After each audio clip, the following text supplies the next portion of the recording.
खंडपड़ा सहर में आज रामचंद्र उच्च विद्यालयर विभिन्न मैट्रिक बैच सहपाठी मान पक्षर गिरी गोवर्धन पूजा आरंभ हो सहरांचल अधीन रथगड़ा छकरे 2016 और 2017 मैट्रिक बैच पक्षर पृथक पृथक भाव गिरी गोवर्धन पूजा आरंभ होईपरि जगन्नाथ मंदिर परिसर में 2009 मैट्रिक बैच और 2025 बैच गैंगस्टार यूथ ग्रुप द्वारा प्रभु श्रीकृष्ण मूर्ति प्रतिष्ठा सह पूजा आरंभ करा जायछि।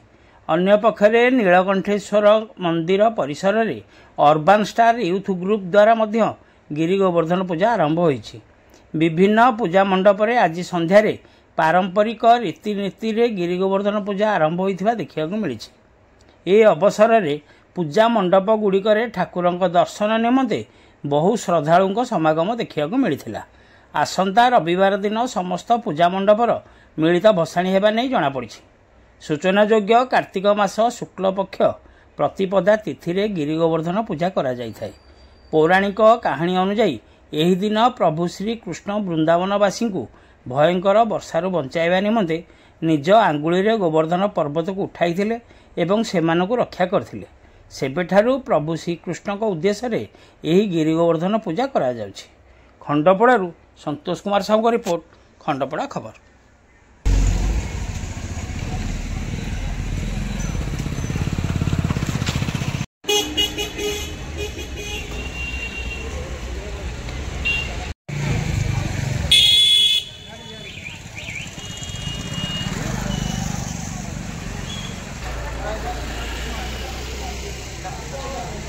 डाकी तो पुष्पांजलि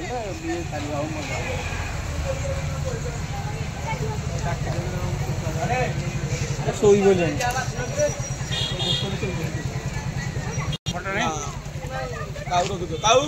ठाकुर पूजा न फोटो रखी पूजा का